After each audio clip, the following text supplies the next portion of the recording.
Jornada espiritual para 40 madrugadas. Tema geral: a importância do Espírito Santo no tempo do fim. 40º dia.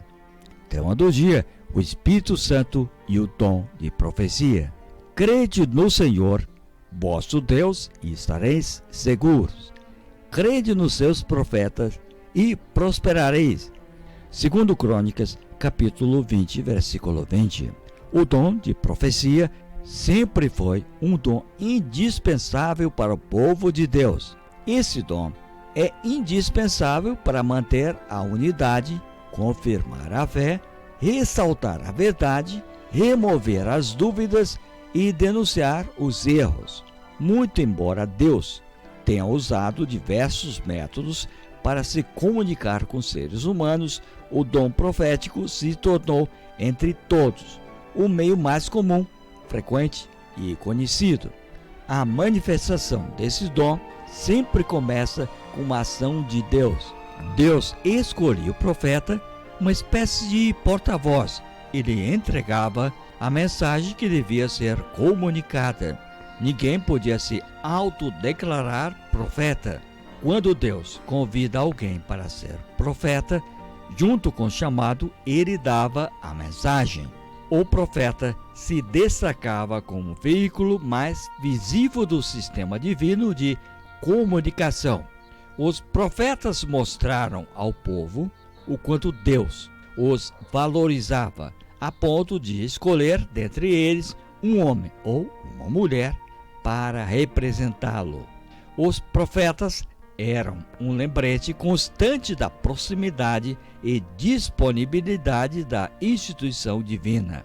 Os profetas eram a manifestação do que a comunhão com Deus e a transformadora graça pode realizar na vida do ser humano. O resultado mais notável da atividade dos profetas foi a contribuição deles à palavra escrita. Mesmo tendo Deus escolhido o dom profético para ser o meio de comunicação mais conhecido e eficaz, podemos levantar algumas perguntas pertinentes a esse ofício. Primeiro, quais foram os critérios estabelecidos por Deus para a escolha de um profeta?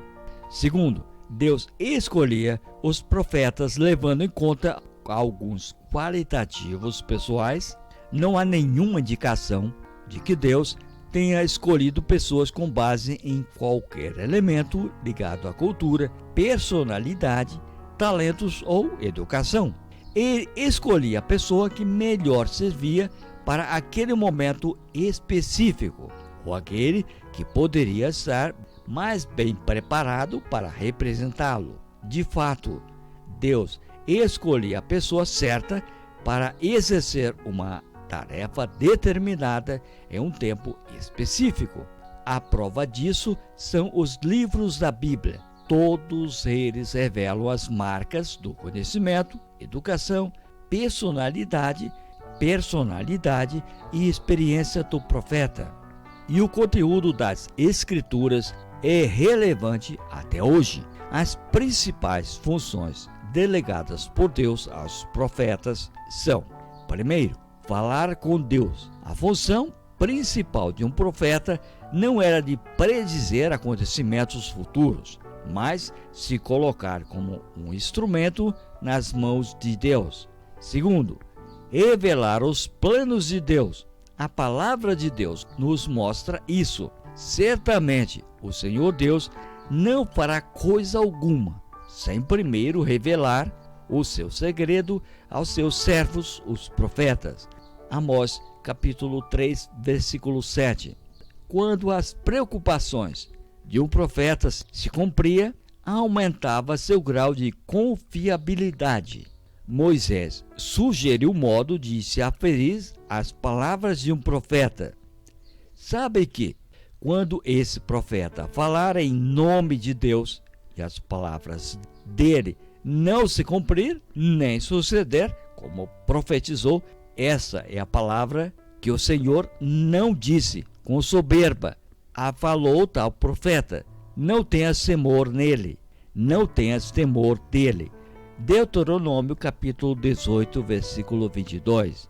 Terceiro, fortalecer e guiar os governantes. É de se notar que os líderes sempre foram objeto do cuidado e atenção de Deus no curso da história. Quarto, encorajar o povo à fidelidade. Deus comunica palavras de encorajamento e motivação para seu povo prosseguir firme em sua revelação. Quinto, reprovar o pecado.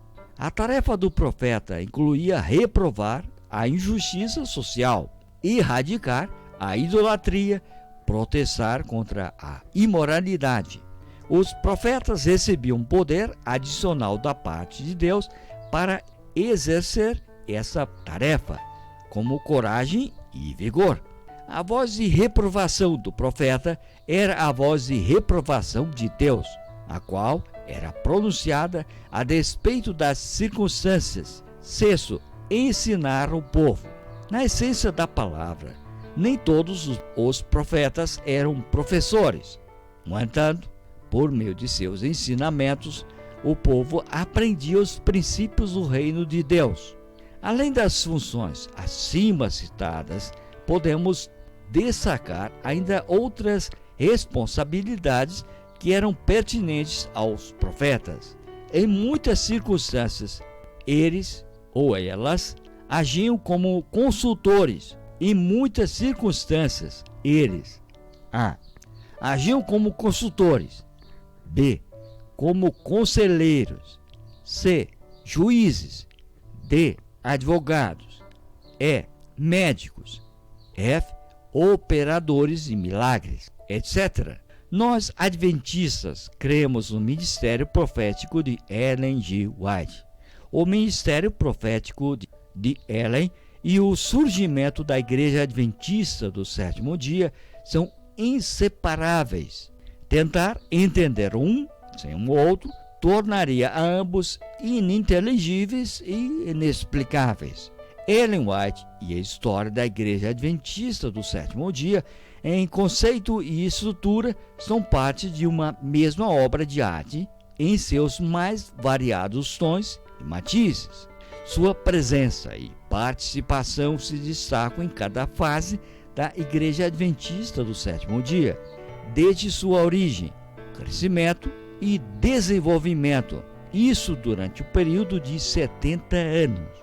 A influência que Ellen G. White exerceu e o papel que cumpriu na Igreja Adventista do Sétimo Dia podem ser resumidos em 8 aspectos.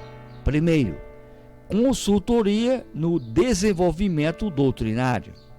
Segundo, salvar membros de fanatismo e falsos ensinos. Terceiro, promover a organização da igreja.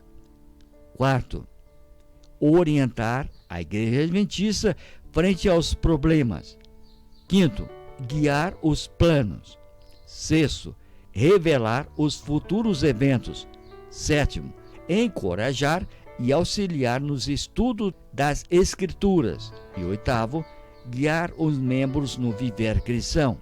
Os profetas foram pessoas comuns, como qualquer um de nós. Enfrentaram tentações, pecados, foram perseguidos, maltratados e muitas vezes mortos. Mas, sob a liderança do Espírito Santo, os profetas fizeram todas as coisas conforme o plano estabelecido por Deus.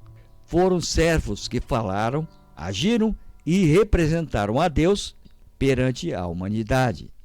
O ministério de Ellen G. White é apreciado por muitos, até por não adventistas, pastores e padres, e desprezado por muitos, até por líderes e membros adventistas, e perseguido por quase todos os ex-adventistas. Devemos ser gratos a Deus pelo ministério profético de Ellen G. White.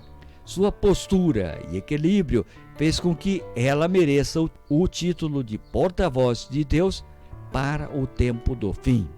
O Espírito Santo usou essa mulher poderosamente para deixar o maior legado religioso de que se tem notícia. Nessa manhã, ao concluir a jornada das 40 madrugadas, peça a Deus que te ajude a ler aquele livro do Espírito de Profecia que você nunca conseguiu ler. Comece a leitura amanhã mesmo. Faça de conta que a jornada continuará por mais 40 dias, através da leitura do livro que você escolheu. Posso dar uma sugestão? Multiplique a bênção que você recebeu, enviando essa jornada para mais pessoas. Sigam com Deus, com Jesus e com o Espírito Santo. Um grande abraço. Jornada escrita pelo pastor Jair Góes. Leitura de Carlos Bock. Foi um enorme prazer estar com vocês. Foi um pouco difícil, porque essa jornada foi gravada logo após eu ter um AVC e a língua e ficar com problema na fala. Mas graças aos irmãos que estão orando, foi possível essa gravação. Agradeço a todos. E um dia nos encontraremos no reino dos céus. O encontro está marcado. Até lá.